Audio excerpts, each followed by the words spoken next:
1986 baseball season. Quite a year that was. We start on January 8th. Willie McCovey elected into the Hall of Fame. 16th player elected on his first try.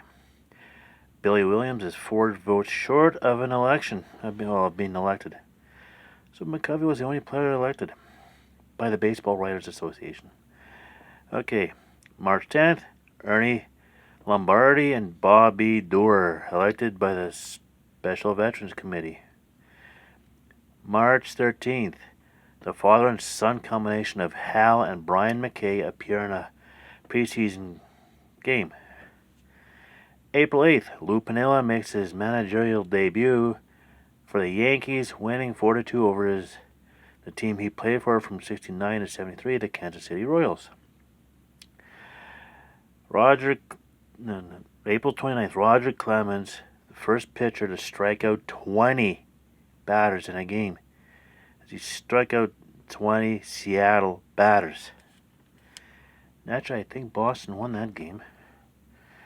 Okay, June 17th, Fernando Valenzuela and Alex Trevino is the first Mexican pitcher and catcher battery in the big leagues. That's right, the first Mexican battery. June 18th, California's Don Sutton wins game number 300. June 21st is Bo Jackson, after foregoing a deal with the Tampa Bay Buccaneers of the NFL, signs with the Kansas City Royals. July 15th at the Astrodome, American League 3, National League 2, in which Dave Cowser is diagnosed with a brain tumor and never manages again. This World Series was the last game he managed. Okay, July 29th, Sparky Anderson is the first manager to win 600 games in both the American League with Detroit and National League with Cincinnati. August 1st, Bert Blyleven strikes out 3,000. Bert Blyleven of Minnesota strikes out his 3,000th batter. And then the same game, teammate Kirby Puckett hits for the only cycle of his career. Cycle being a single, double, triple, and a home run in the same game. So, August 5th, Steve Carlton is the second pitcher after Nolan Ryan to strike out 4,000 batters. August 14th, Pete Rose goes 3 for 4, and his third hit of the game being his 4,256th and final hit. August 17th, Pete Rose makes his final at-bat appearance and a pinch hit role. He just becomes a Cincinnati manager afterwards. And the scandal that follows him later. But we'll get there. American League stats. Wade Boggs of Boston, 357 average, led the majors. Jesse Barfield of Toronto, 40 home runs, led the majors. Joe Carter of Cleveland. Yes, that Joe Carter that ended up winning a World Series for Toronto.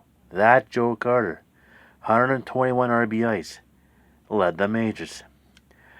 Roger Clemens of Boston wins 24 games, led the majors, and he had a 2.48 ERA, led the American League.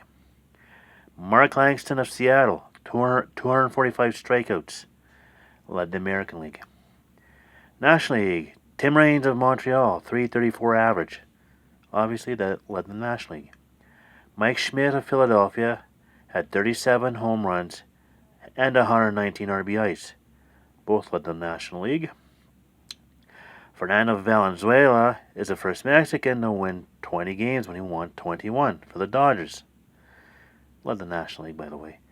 Mike Scott of Houston, 2.22 ERA, which led the majors, and 306 strikeouts, which also led the majors. Standings.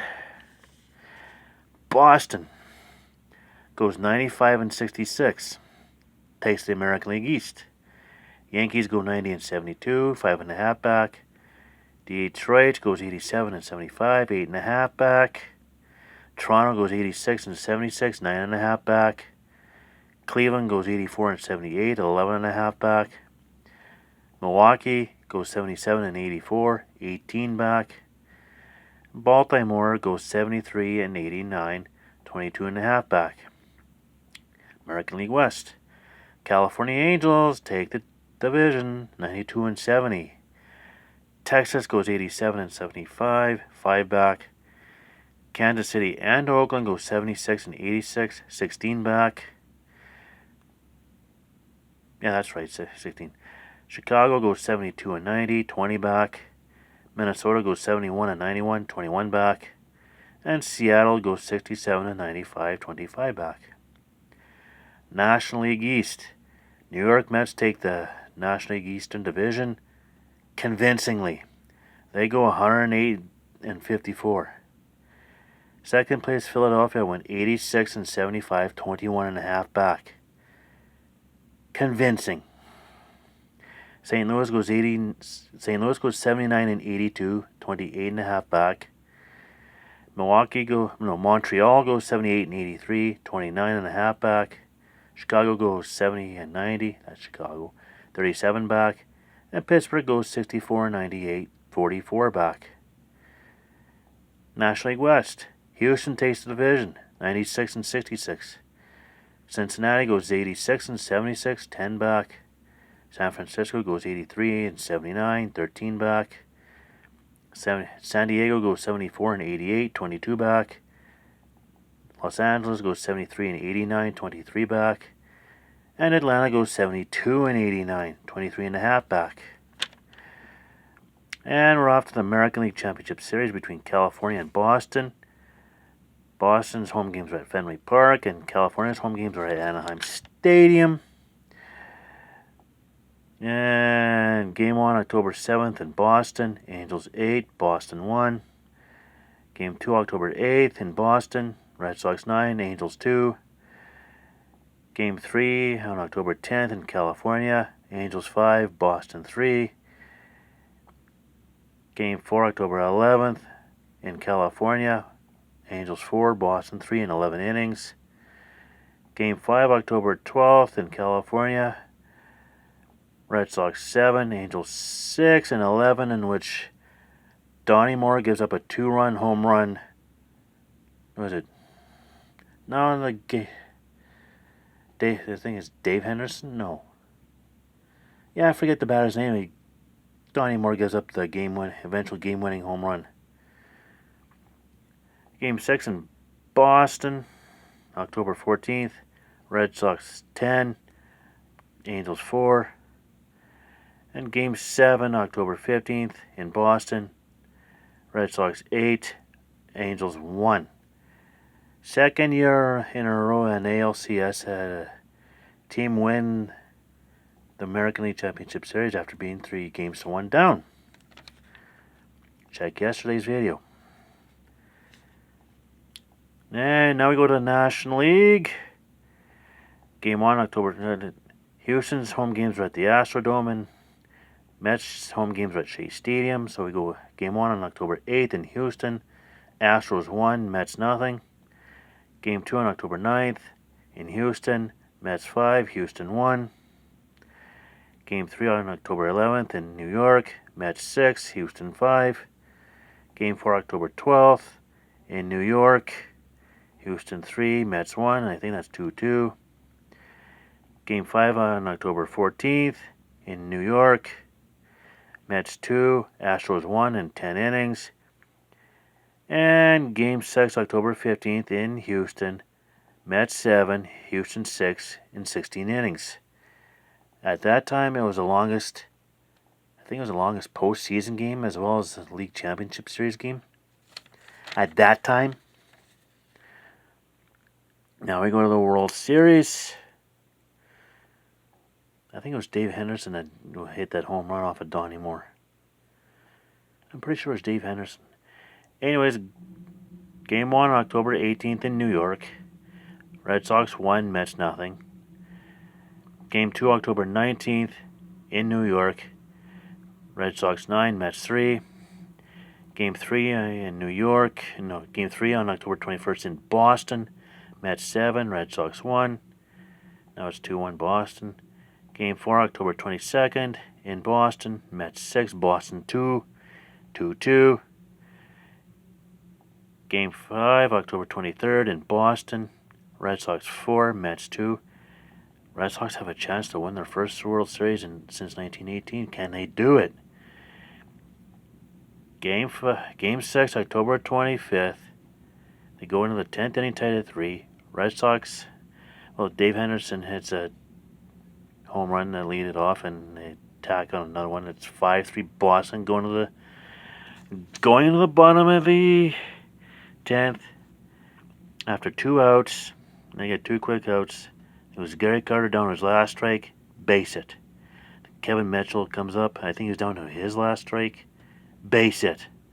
Carter to second. Ray Knight comes up, base it. Gary Carter scores from second. Kevin Mitchell to third. Calvin Schiraldi was relieving, and he gets yanked for Bob Stanley. Mookie Wilson comes up. Stanley throws, I think it was a 2-2 pitch. Bob Stanley throws a wild pitch that gets between Wilson and the catcher. Kevin Mitchell scores from third, ties the game. Ray Knight to second, and then a couple pitches later, Mookie Wilson is a slow little bouncer towards first that somehow gets past Bill Buckner's glove, through Bill Buckner's legs, and in the right field. Ray Knight's watching as he's going to third. He sees a ball get by Buckner, rounds third, heads home, wins Game 6. Mets win 6-5 in 10 innings. Yeah, that's what happened. True story. Now we got a series tied at 3. Game 7 on the 27th. Mets 8, Red Sox 5. Mets win their second World Series. Yeah, a little bit of... poor Bill Buckner. That day they could have killed him. Red Sox fans could have killed him. Now it's like, Bill Buckner, he did his best. Oh, by the way, the NLCS between Mets and Houston is the first time an expansion teams met in the league championship series that joined the league in the same season. In the Mets and the Astros case was 1962. So, anyways, that's the 1986 baseball season. Tomorrow, 1987. And who takes the World Series this time? And how many games will it take? Well, find out tomorrow. Stay tuned.